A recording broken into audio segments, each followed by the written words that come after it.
A não ser, é claro, meditar e ir treinando a sua treinando a sua atenção no dia a dia, né? Cada vez estar mais concentrado. Isso comigo foi uma coisa que aconteceu naturalmente, né? É o que a gente chama de respiração consciente. Comigo foi acontecendo naturalmente, no meu dia a dia eu comecei a prestar atenção na minha respiração, né? Isso nunca tinha acontecido, né? Antes de eu começar a meditar, mais de 6 anos atrás. Se alguém me pergunta assim, pô, quantas vezes você já reparou sua respiração? Nenhuma, né? E aí, naturalmente, eu comecei a fazer as coisas e concentrado na minha respiração e no que eu estava fazendo, né? Isso cada vez foi me trazendo mais presença pro que eu faço, né? Mas não existe solução imediata, tipo, eu quero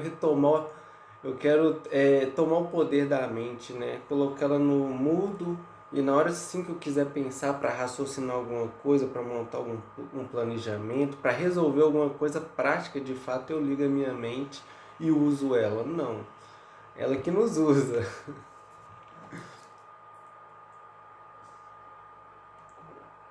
Então, como é que isso ficou muito esotérico, né? Como é que eu percebo essa humildade espiritual? Ela vem de um desapego, onde o seu bem-estar e sua autoestima começa cada vez menos depender de circunstâncias externas, né? Cada vez mais do jeito que você tiver, você se sente bem. Você se sente bem. E é por quê? Porque você não fica atrelando o seu bem-estar a isso ou aquilo, né? Por exemplo, se a pessoa é muito apegada ao dinheiro, o bem-estar dela depende se ela tá com dinheiro no bolso. Sem dinheiro no bolso, ela já, né, já baixa a crista, já se acha menor, porque a autoestima dela está relacionada a dinheiro ou, né, a beleza, uma dessas coisas assim externas que oscila, né? Quanto mais desapegado você tá em relação a essas coisas e menos você está tentando provar seu valor, ser menor que alguém ou ser maior que alguém ou se sentir menor que outra pessoa, mais, né, você está em contato com essa humildade espiritual. A humildade do ego, da personalidade, ela também é importante, né? Por exemplo, é importante eu aceitar, eu tenho uma tendência muito forte ao perfeccionismo, então antes comigo era muito assim, ou faz, né, 100% ou não faz nada, né? E eu não dava conta de fazer 100%, então não fazia nada. E uma das coisas que eu trabalhei nessa humildade da minha personalidade foi isso. Ô, mano, se você ficar nessa de ficar fazendo 8 ou 80, né, o que você tem que realmente fazer, você nunca vai fazer.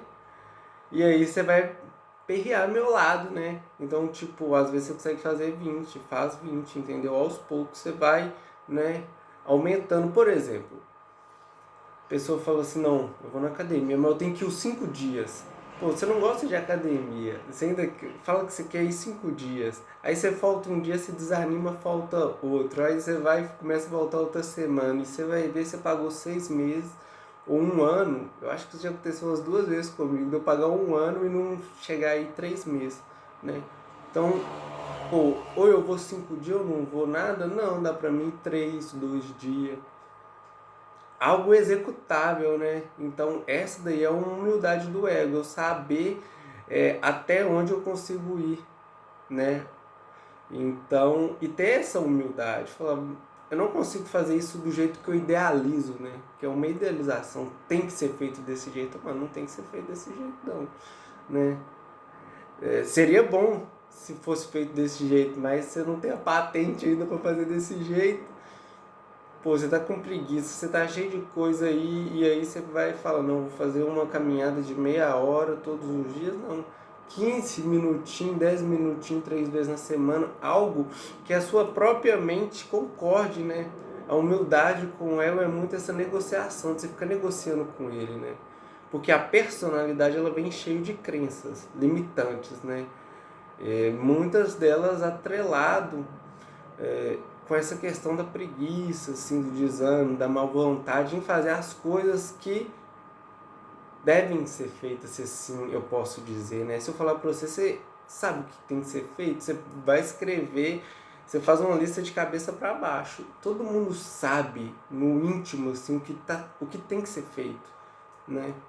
Agora colocar em prática é mais difícil e ter a humildade para ver que dá para colocar em prática, mas talvez numa escala bem menor do que você está idealizando, é extremamente difícil, ainda mais para uma mente rígida, né, bitolada, perfeccionismo, desse jeito tem que ser. Então, o meu ego apoiou muito em relação a isso, né? Em, tipo, aceitar essas limitações que elas é temporária. Por exemplo, tem um mês que eu tô, 3 meses que eu tô fazendo a caminhada ali 3 vezes na semana. Pô, aquilo ali já não é um treino que eu tenho que fazer muito esforço, mas eu já comecei a gostar. Pô, aumentei para 4, passo um pouco, aí eu fui para 5, que era o que eu queria fazer inicialmente. Olha para você ver, então essas limitações elas é temporárias. E essa humildade ela exige muita flexibilidade, né? Porque você precisa de olhar para você e de fato ali analisar até onde seu braço dá conta e parar de tentar forçar, né? Porque na hora que você tenta forçar, você vai colidir, né? Vai quebrar a perna e você volta lá pro final da fila. Já quis entrar, sentar na janela, não, agora você vai lá pro final. E a humildade, ela do ego, assim, ela lida muito com essa questão do perfeccionismo e lida também muito com a questão da preguiça, né? Que muitas vezes vem através de uma insegurança, que vai se transformando naquele desânimo, nisso, aquilo, mas no fundo é porque você acha que você não dá conta, né? Você acha que você não dá conta. E a humildade é você olhar e ver que você dá conta. Igual eu falei, aí você vai lidar com o perfeccionismo. Não, eu dou conta então eu vou fazer o ideal, que você acha ideal. Mas que se você for olhar bem, aquilo ali não é executável a longo prazo. Você vai se frustrar, tá ligado? Você dá conta de fazer, mas talvez dá conta de fazer menos.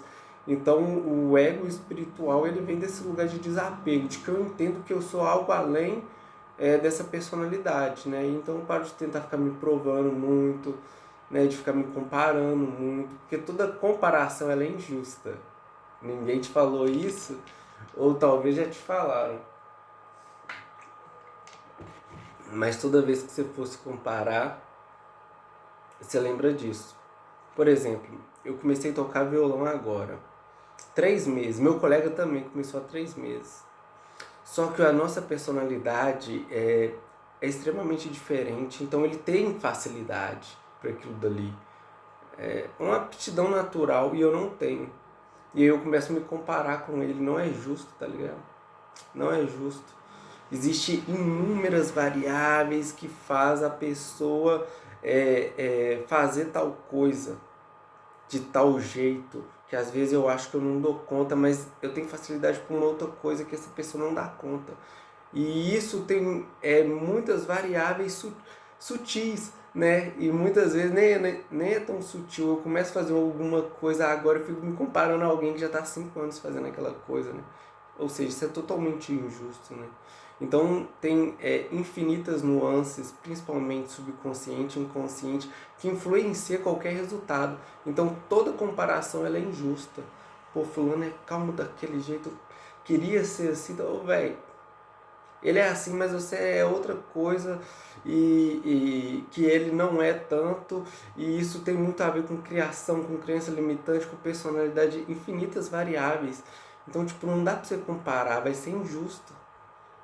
Mesmo quando parece justo, né? Tipo, eu comecei a jogar bola agora e meu colega também. Aí passa 5 meses. E eu acho que ele tá melhor do que eu, mesmo quando parece que é justo, nós começamos ao mesmo tempo, tem infinitas coisas aí agindo por trás desse resultado, né? E que eu nem consigo perceber. Então toda comparação é injusta. Quando a gente vai olhar para esse aspecto, a comparação mais justa é você com você mesmo. Comecei na academia, 3 meses eu tava assim, agora eu tô mais resistente, eu tô aguentando mais tempo, aguento pegar mais peso, isso e aquilo ali. Talvez a mais justa seja essa, e mesmo assim ela é muito injusta, porque também tem inúmeras variáveis de tipo, como as outras áreas de sua vida tá. né? Às vezes você terminou um relacionamento, você entra numa bad, e aí você fala, não, não tô conseguindo fazer a mesma coisa do mesmo jeito que eu fazia antes, não, mas você tá com um problema emocional aí que tá travando. Então até essa comparação que parece injusta, ela é injusta. Então a humildade da personalidade é muito esse lugar onde eu vou começar a achar um equilíbrio entre a insegurança que se manifesta em preguiça, procrastinação e o perfeccionismo. Então eu vou tentar olhar para a situação de forma mais humilde possível, né? Pô, eu tô sentindo de fazer esse trem aqui, eu tô sentindo desde no começo do ano, por que eu não comecei? Ah, porque eu sei que eu não tô muito animado ainda, mas eu não tô animado para fazer de qual jeito? Desse jeito que eu acho ideal, mas e se eu diminuir aqui, fazer, né, o mínimo possível? Não, aí dá para me fazer. Então, é, esse lugar de desapego vem dessa humildade espiritual. E esse lugar de negociação, que é um lugar de compaixão consigo mesmo, né? Olhar e falar, velho, eu não tô afim. Né? Eu tô dando um exemplo mais simples que eu acredito que é o que todo mundo já passou, né? Essas questões de exercício físico, ou então de estudar, tipo, eu não tô afim de ler, velho. Qual que é o mínimo que eu consigo fazer? Eu consigo ler 5 minutos por dia. Quando eu comecei a ler, foi dessa forma, né? De novo, há mais de 6 anos atrás eu colocava 5 minutos no despertador. Não era nem 3, 4 páginas, não. Era 5 minutos. Na hora que despertava eu podia estar no meio da frase, eu marcava aquele meio daquela frase e nem lia. Pá, acabou, tira isso de pé de mim. Né? Agora se eu fosse falar, não, ou eu leio meia hora, ou eu não leio até hoje, né? Até hoje eu não tinha começado a ler. E eu já li, sei lá, mais de 50 livros, assim. Né? Eu já li bastante. E foi tudo começando assim. Aí teve vezes que naturalmente eu me peguei lendo 20 minutos, meia hora, né? Mas primeiro eu comecei naquele lugar de total preguiça e desânimo, onde eu li o mínimo possível. Eu fui começando a gostar e naturalmente foi indo pra frente, né? Então, eu acho que é um pouco disso. E essa meditação de hoje guiada, eu gostaria que você intencionasse para isso, né? Para algum lugar de desapego, né? Às vezes você está muito apegado a alguma coisa porque você está ligando o seu bem-estar muito àquela coisa, né? Não, eu estou bem quando isso daqui tá desse jeito, né? Homem é muito em relação a dinheiro e mulher é muito em relação à beleza, né? Assim, eu tô falando no inconsciente coletivo. É claro que dentro dessa regra existem inúmeras exceções, né? Mas eu tô só querendo exemplificar. E algo que talvez seja alguma coisa que você já percebeu na sua personalidade e que a sua mente está rígida em relação àquela coisa, né? Ou seja, você não quer dar o braço a torcer e começar alguma coisa do mínimo possível, né? Onde que você vê que a sua personalidade ela tá entrando num lugar ou de preguiça ou de perfeccionismo, né? Eu não sei você, mas quando eu vou olhar para mim, eu sinto que fica tipo claro o que eu sei, que tem que ser colocado em marcha aí que eu tô enrolando com 1 milhão de desculpas e só argumento bom. Minha mente ela é o advogado do diabo. Então que esse lugar onde a gente vai se concentrar rapidamente, 1, 2 minutinhos,